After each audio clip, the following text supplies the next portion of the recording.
Hi guys, welcome to my YouTube channel. मेरा नाम है अंकुर और आज का हमारा टॉपिक है राइबोसोम। राइबोसोम को सबसे पहले पल्लाडे ने 1992 में डिस्क्राइब किया था। राइबोसोम दो चीज़ों से मिलकर बना होता है, आरएनए एंड प्रोटीन, जिसमें 65% आरएनए होता है और 35% प्रोटीन होता है। राइबोसोम प्रोकैरियोटिक और यूकैरियोटिक दोनों तरह के सेल में पाया जाता है। राइबोसोम का जो मेन फंक्शन होता है वो होता है प्रोटीन सिंथेसिस करने का। प्रोटीन सिंथेसिस करने के लिए 3 टाइप का आरएनए की जरूरत पड़ती है, वो होता है mRNA, tRNA और rRNA। Ribosome also known as protein factories of the cell. Ribosome को protein factory of the cell के नाम से भी जानते हैं। जब मैग्नीशियम के कंसनट्रेशन को बढ़ाया जाता है तो राइबोसोमल सब यूनिट जो होते हैं वो एक साथ जुड़ जाते हैं, यानी असेंबल हो जाते हैं। वही जब मैग्नीशियम के कंसनट्रेशन को कम कर दिया जाता है तो राइबोसोमल सब यूनिट जो होते हैं वो अलग अलग हो जाते हैं, यानी सेपरेट हो जाते हैं। आप बात करते हैं टाइप्स ऑफ राइबोसोम। राइबोसोम दो टाइप्स के होते हैं, 70S और 80S। 70S राइबोसोम जो कि प्रोकैरियोट्स में पाया जाता है, जो कि 3 तरह का होता है, वो होते हैं 5S, 23S और 60S। ठीक है। 70S राइबोसोम 60% आरएनए और 40% प्रोटीन से मिलकर बना होता है। इसके दो सब यूनिट होते हैं, पहला होता है 50S और दूसरा होता है 30S। 50S जो कि लार्जेस्ट सब यूनिट होता है, जो कि डोम शेप्ड का होता है, जो कि 31 तरह के राइबोसोम प्रोटीन से मिलकर बना होता है। 50S राइबोसोम कौन कौन से होते हैं, वो होता है 5S और 23S।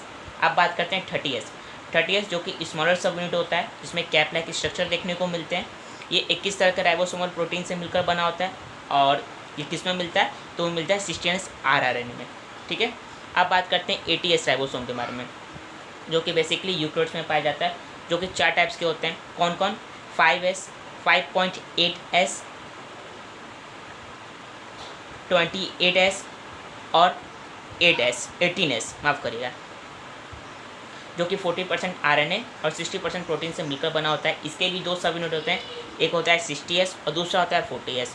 60S जो कि लार्जेस्ट सब यूनिट होता है, जो कि डोम शेप्ड के होते हैं, जो कि 49 टाइप्स के राइबोसोम प्रोटीन से मिलकर बने होते हैं।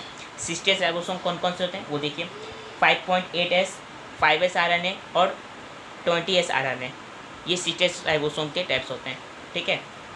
अब बात करते हैं 40S, जो कि स्मॉलर सब यूनिट होता है, जिसमें कैप लाइक स्ट्रक्चर देखने को मिलते हैं, जो कि 33 टाइप्स के राइबोसोम प्रोटीन से मिलकर बना होता है। इसके ये किस में देखने को मिलता है, तो ये 80S आरएनए में देखने को मिलता है। अब यहाँ पे समझने वाले थे ये S क्या है, तो S को हम सेटवर्ग यूनिट भी कहते हैं। ये अक्सर ऑब्जेक्टिव क्वेश्चन में पूछा जाता है। और एक सेटवर्ग यूनिट इक्वल टू 1 × 10⁻⁻13 सेकेंड होता है। सेटवर्ग यूनिट को सेंटीमीटेशन को एफिशिएंट भी कहते हैं। अगर मेरा वीडियो आपको पसंद आया हो तो लाइक, सब्सक्राइब और शेयर करना ना भूलें। धन्यवाद।